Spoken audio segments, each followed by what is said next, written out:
නමෝ තස්ස භගවතු අරහතු සම්මා සම්බුද්දස්ස නමෝ තස්ස භගවතු අරහතු සම්මා සම්බුද්දස්ස නමෝ තස්ස භගවතු අරහතු සම්මා සම්බුද්දස්ස ශ්‍රද්ධහා බුද්ධ සම්පන්න වාසනාවන්ත ගුණගරුක කාරුණික පින්නතුනි අද්දිනේදී පින්නත් ඔබට දේශනා කරන්නට බලාපොරොත්තු වන්නේ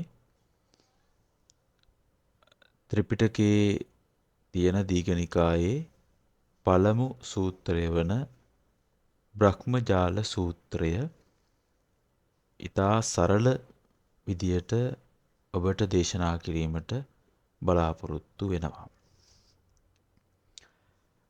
පින්වත්නි බ්‍රහ්මජාල සූත්‍රය කියන්නේ බුදුදහමේ ඊටාම වැදගත් සූත්‍රයක්. නමුත් මේ සූත්‍රය සම්පූර්ණයෙන්ම කියවලා බලනකොට ටිකක් දීර්ඝ සූත්‍රයක්. විවිධ කරුණු තියෙනවා. විවිධ මත ගැන විස්තර තියෙනවා. ඒ නිසා සමහර කෙනෙකුට මේක අහගෙන යනකොට ඇත්තටම බුදුරජාණන් වහන්සේ මෙතනදී අපිට කියලා දෙන්නේ මොකක්ද කියලා හිතෙන්න පුළුවන්. ඒ නිසා අද අපි මේ සූත්‍රය අමාරු වචන නැතුව පොත කියවනවා වගේ නැතුව සාමාන්‍යයෙන් ඔබට අවබෝධ වෙන විදියට සරලව දේශනා කිරීමට බලාපොරොත්තු වෙනවා. ඔබ මෙය සරලව තේරුම් ගන්න. ඒ වගේම මේ අවසානයේදී මේ සූත්‍රයෙන් මගේ ජීවිතයට ගන්න පුළුවන් මොනවද කියන එකත් බලමු. අපි දේශනාවක් ශ්‍රවණය කරාට මදි අපි අපේ ජීවිතවලට දේශනාවේ මොනවද ගන්න පුළුවන් වැදගත් කරුණු කියන එකත් අපි ඇති කර ගන්නට ඕන මොනවද අපේ ජීවිතවලට අපේ ජීවිත හැඩගස්වා ගන්න ජීවිතය සාර්ථක කරගන්න බුදුරජාණන් වහන්සේ දේශනා කරපු නිර්මල ධර්මය අපගේ ජීවිතවලට ඈඳාගන්නේ කොහොමද කියන කාරණය අපි ඇති කරගන්නට ඕන අපි අවබෝධ කරගන්නට ඕන. නිකන් කොච්චර ධර්මයේ ශ්‍රවණය කරත් වැඩක් නැහැ. අපගේ ජීවිතවලට ඒවා ගලපා ගන්න නැත්නම් අපගේ ජීවිතවලට ඒවා සම්බන්ධ කරගන්න නැත්නම් අර එක කනකින් ධර්මයේ ශ්‍රවණය කරලා අනෙක් කනෙන් ඒක පිට කරනවා නම් අපි හොයන ධර්මයෙන් අපි ශ්‍රවණය කරන ධර්මයෙන් නිසි ඵල ප්‍රයෝජනයක් ලබා ගන්නට බෑ. ඒ නිසා අපි මුලින්ම බලමු මේ සූත්‍රයේ මුලින්ම සිදුුනේ මොකක්ද කියන කාරණේ ගැන. පින්වත්නි බුදුරජාණන් වහන්සේ භික්ෂූන් වහන්සේලා 500ක් පමණ පිරිස සමග රජගහනුවර සිට නාලන්දාව බලා වැඩම කරමින් හිටියා. ඒ වෙලාවේ සුප්පිය කියන පරිබ්‍රාජකයෙක් තමන්ගේ ශිෂ්‍යයා වන බ්‍රහ්මදත්ත සමග ඒ පාරේම ගමන් කරමින් හිටියා. ඉතින් මේ සුප්පිය බුදු පියාණන් වහන්සේ ගැනත් ධර්මයේ ගැනත් සංඝයා ගැනත් නිඳා කරමින් කතා කරනවා. හැබැයි ඔහුගේම ශිෂ්‍යයා වන බ්‍රහ්මදත්ත ඒ වෙනුවට බුදුරජාණන් වහන්සේගේ ගුණ කියමින් ප්‍රශංසා කරනවා. ගුරුවරයා නිඳා කරනවා. ශිෂ්‍යයා තුනුරුවන් කෙරෙහි ගුණ කියනවා. ප්‍රශංසා කරනවා. දෙන්න එකිනෙකාට සම්පූර්ණයෙන්ම විරුද්ධ අදහස් කියමින් බුදුන් වහන්සේගේ ඒ වගේ මහා සංඝරත්නයේ පිරිස මහා සංඝරත්නය පිටුපසින් ගමන් කරනවා. බුදුරජාණන් වහන්සේ මේකෙන් අපිට කියලා දෙන්නේ මොකක්ද? පින්නතුනි, අද අපේ ජීවිතය දිහා බැලුවත් මේ දේම තියෙනවා. යම්කිසි කෙනෙක් අපිට ප්‍රශංසා කරනවා. තව කෙනෙක් අපිට නිඳා කරනවා. එතකොට අපි මොකද්ද කරන්නේ? ප්‍රශංසා කළොත් සතුටු වෙනවා, නිඳා කළොත් කේන්ති යනවා. හැබැයි බුදුරජාණන් වහන්සේ අපිට කියලා දෙන්නේ කෙනෙක් ප්‍රශංසා කළා කියලා උදම් වෙන්න එපා. උඩ යන්න එපා. කෙනෙක් නිඳා කළා කියලා කෝප වෙන්නත් තරහ ගන්නත් එපා. අන්න ඒක තමයි බුදු පියාණන් වහන්සේ දේශනා කරන්නේ. ඇයි කෙනෙක් කියන දේ ඇත්තනම් යම් කිසි කෙනෙක් අපිට නිඳාවක් කරනවා නම් අපි ඔහු කෙරෙහි වෛරයක්, කෝපයක් ඇති කරගන්නට හොඳ නැහැ. යම් කිසි කෙනෙක් අපේ යහපත් දෙයක් දැකලා හොඳ දෙයක් දැකලා අපේ ಗುಣ කියනවා නම් අපි උද්දාමයටපත් වෙන්නට හොඳ නැහැ. ඒ හැමදේම අපි උපේක්ෂා සහගතව බලලා අපි ඒක අපිට නෙවෙයි කියන හැඟීමෙන් අපි ඉන්නට ඕන.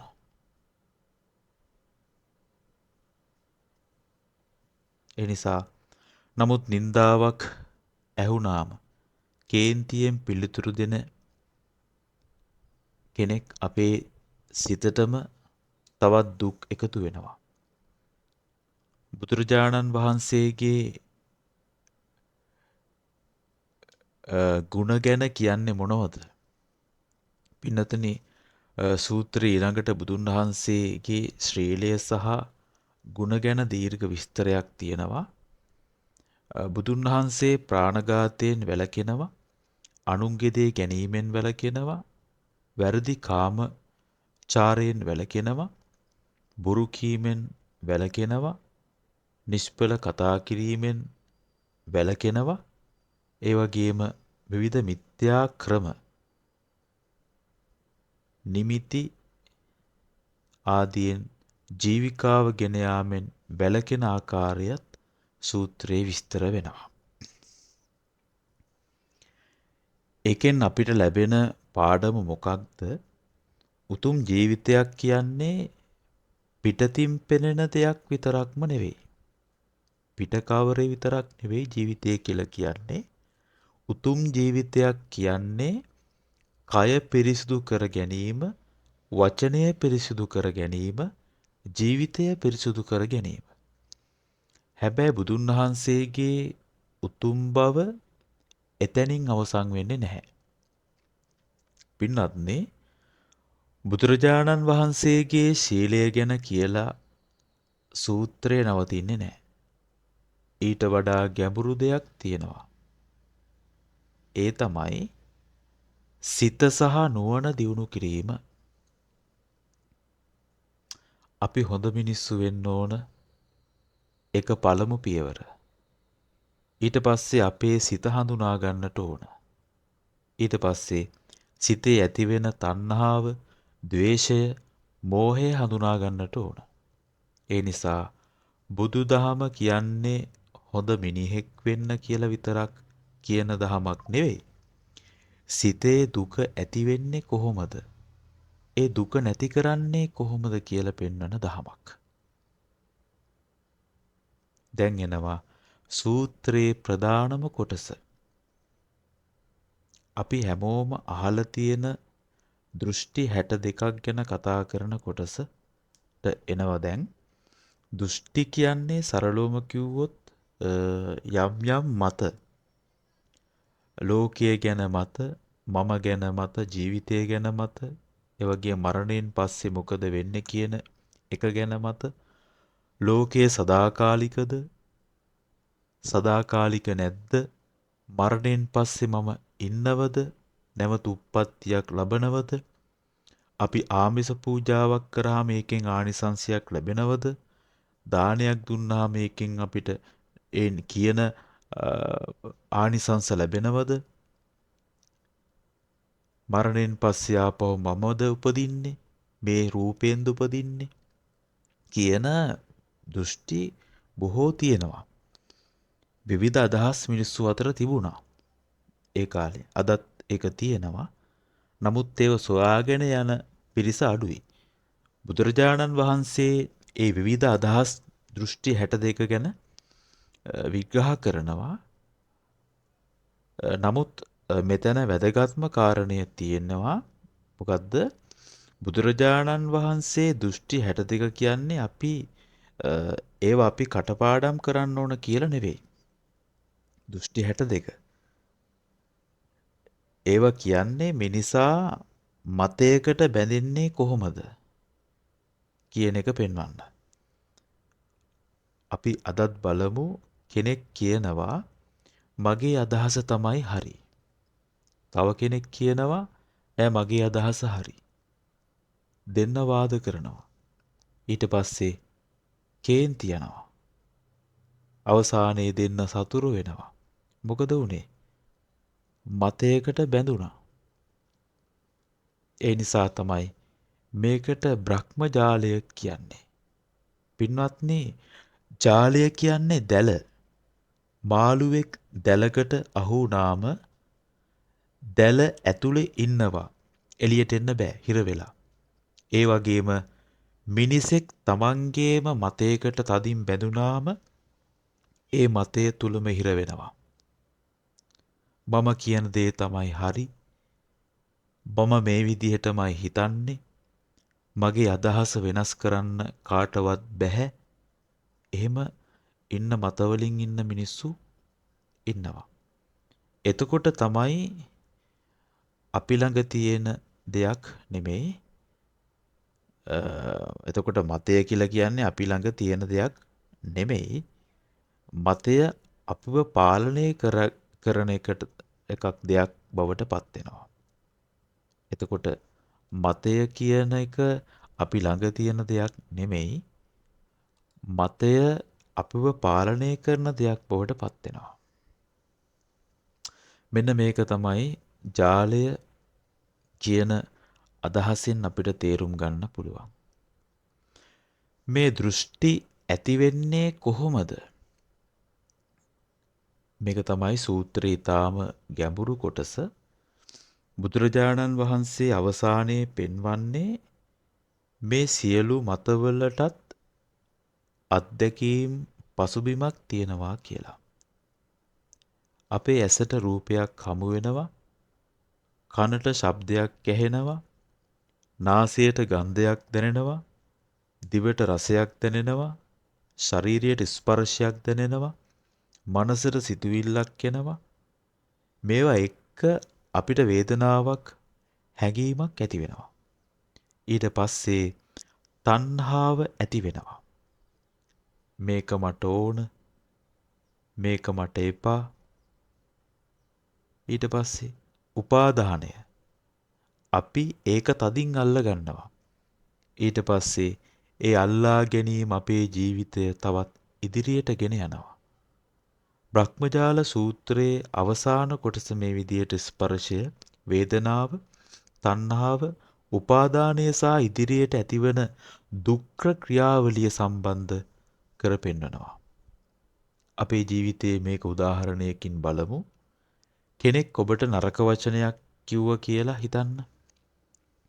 කිසි කෙනෙක් ඔබට නරක වචනයක් කිව්වා කියලා හිතන්න මුලින්ම. ශබ්දයක් ඇහුණා එච්චරයි. හැබැයි අපේ සිත කියනවා එයා මට අපහාස කළා. ඊට පස්සේ මම ඒක අමතක කරන්නේ නැහැ. ඊට පස්සේ මමත් ඔහුට හොඳ පාඩමක් අනිවාර්යයෙන්ම උගන්වනවා. මට කරපු අපහාසෙට රිටර්න් එක මම දෙනවා කියන එක අපේ මනසේ නිර්මාණය කරගන්නවා ඒක. දැන් බලන්න මුලින් තිබුණේ ශබ්දයක්. අපේ සිත ඒකට තවත් දේවල් එකතු කළා. අවසානයේ අපිම දුක් විඳිනවා. ඒ නිසා බුදුන් වහන්සේ අපිට කියන්නේ ඔබේ සිත දිහා බලන්න. මේ හැම දෙයකටම වැරදි මාර්ගේ යන්නේ අපේ හිත අවභාවිතා වුණොත් විතරයි. සිත උපේක්ෂා සහගතව දකින්න පුළුවන් නම් වැරදි මාර්ගේ යන්නේ. වැරදි දේවල් වටහා ගන්නෙ නෑ. එතකොට බුදුරජාණන් වහන්සේ අනෙක් මතවලට වඩා වෙනස්ව පෙන්වනවා. වෙනස්ව පෙන්වන දේ තමයි මෙතන බුදුරජාණන් වහන්සේගේ ධර්මයේ විශේෂත්වයක් තියෙනවා පින්නතුනි. බුදුන් වහන්සේ කියන්නේ මගේ මතය පිළිගන්න කියලා විතරක් නෙමෙයි. උන්වහන්සේ පෙන්වන්නේ මතයක් ඇති වෙන්නේ කොහොමද? ඒකට අපි බැඳෙන්නේ කොහොමද? ඒ බැඳීමෙන් දුක ඇති වෙන්නේ කොහොමද? ඒ බැඳීමෙන් මිදෙන්නේ කොහොමද කියන එකයි. ඒ නිසා බ්‍රහ්මජාල සූත්‍රය කියන්නේ වාදයක් දිනන්න උගන්වන සූත්‍රයක් නෙමෙයි. සිත නිදහස් කරගන්න උගන්වන සූත්‍රයක්. අවසානයේදී බුදුරජාණන් වහන්සේ කියන්නේ පින්වත්නි මේ විවිධ මත සියල්ලම තම තමන්ගේ ආකාරයෙන් අල්ලාගෙන සිටිනවා. ඒ නිසා ඒවා ජාලයකට අහු වුණා වගේ බව බුදුරජාණන් වහන්සේ පෙන්වා දෙනවා. හොඳ දැලක් දාලා මාළුවෙක් අල්ලගත්තොත් මාළුව දැල ඇතුලේ කොහෙට ගියත් දැලෙන් පිටතට යන්න බෑ.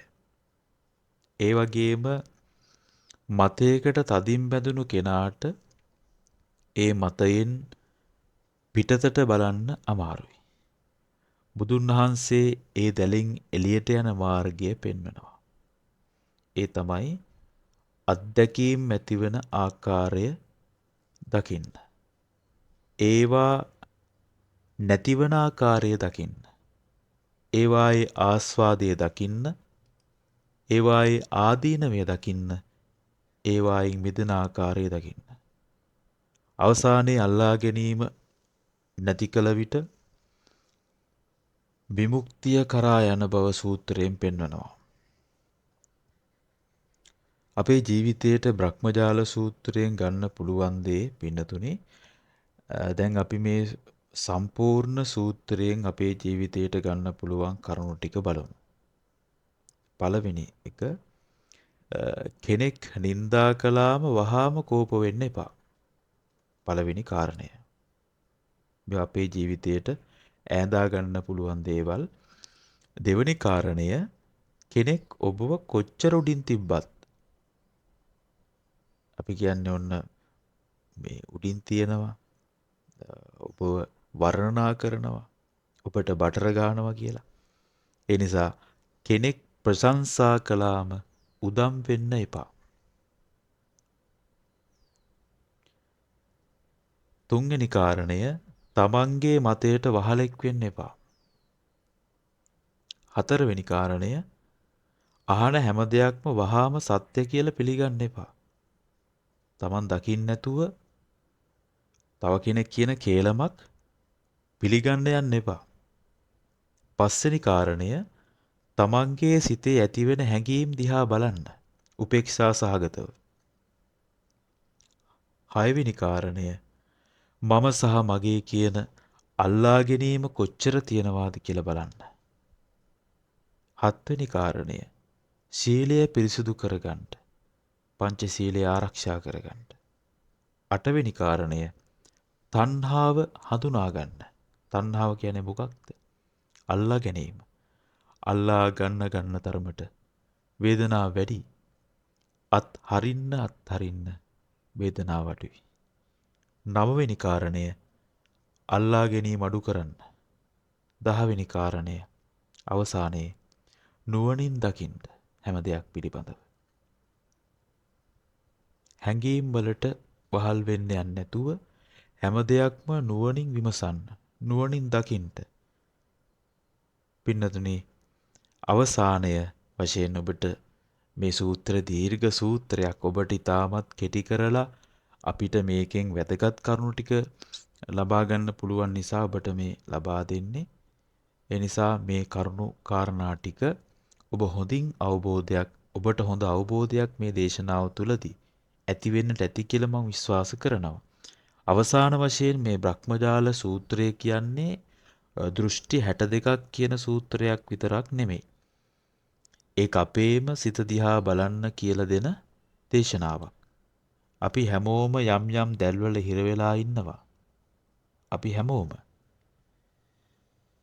මගේ අදහස, මගේ ගෞරවය, මගේ ධනය, මගේ පවුල, මගේ තනතුර, මගේ මතය, මම හරි, මම තමයි හැමදේම දන්නේ. අනිත් අය කියන දේවල් වැරදි. අනිත් අයගේ අදහස් ගැලපෙන්නේ නැහැ. මගේ අදහස් තමයි මෙතන තියෙන්න ඕන.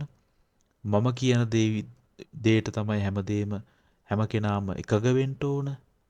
මම කියන දේ තමයි, මම දකින දේ තමයි හරි කියන ඒව අපි අයින් කරගන්නට ඕන. අපි දැල්වල හිර වෙලා.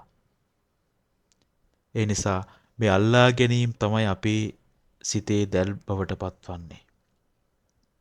ඒ නිසා අද අපි අපෙන්ම එක ප්‍රශ්නයක් අහමු. මමත් යම් කිසි දැලකට අහු වෙලාද? එහෙමනම් අනිත් කෙනාව වෙනස් කරන්න කලින් අපි අපේ සිත දිහා බලමු.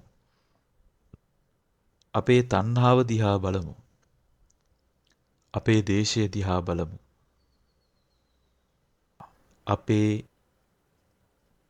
ඒ නිසා මේ ධර්මය නුවණින් අවබෝධ කරගෙන තණ්හාවෙන්, ద్వේෂයෙන්, මෝහයෙන් මිදී සැබෑ නිදහස කරා යන්නට ඔබ අප සියලු දෙනාටම වාසනාව ලැබේවා.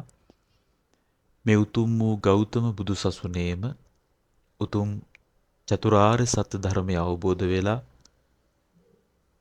උතුම් නිවන සාක්ෂාත් කරගන්නට මේ ධර්ම ශ්‍රවණය, මේ කුසලය උපනිශ්‍රේ භාවයට පත්වෙත්වා කියන ප්‍රාර්ථනාවත් සමගින් දේශනාව මෙතනින් අවසන් කරනවා. ඉදිරියේදී තව තවත් දේශනාවන් ඔබට පිළිවෙලින් ත්‍රිපිටකයේ ඇසුරෙන් ලබා දීමට බලාපොරොත්තු වෙනවා. ඔබ ඒ ශ්‍රද්ධාවෙන් ශ්‍රවණය කරලා අපගේ ජීවිතවලට ගන්න පුළුවන් දේවල් අපි අරගන්නට ඕන පුළුවන් විදියට. එහෙම අපිට අපේ ජීවිතය නිවැරදි කරොත් විතරයි අපි නිවැරදිව ධර්මයේ ශ්‍රවණය කරා වෙන්නේ. එහෙම නැත්නම් ලෝකෙට පේන ධර්මයේ ශ්‍රවණය කරනවා කියලා අපි ශ්‍රවණය කරාට ඒව අපේ ජීවිතවලට ඈදා ගන්න නැත්නම් අපේ වැරදි අඩුපාඩුකම් අපි හදාගන්නේ නැත්නම් අපි කොච්චර ධර්මයේ ශ්‍රවණය කරත් කිසි ඵල ප්‍රයෝජනයක් ඇති වෙන්නේ නැහැ. ඒ නිසා මේ වස්සාන කාල සීමාව තුළදී ඔබ කුසලයෙන් පෝෂණය වෙන්න උත්සාහ කරන්න. ශාසනික වශයෙන් අපි භික්ෂුන් වහන්සේලා වශයෙන් අපි මේ කාල සීමාවේ පුළුවන් විදියට ගිහි ඇත්තන්ට අර්ථයෙන් ධර්මයෙන් අනුශාසනාවන් ලබා දෙනවා. ඔබත් ඒවා පිළි අරගෙන පිළිපැදලා ඔබගේ මෙලෝ ජීවිතය, පරලෝ ජීවිතය සූපත් කරගන්නට උත්සාහ කරන්න. පින්වත් හැම දෙනාටම තෙරුවන් සරණයි.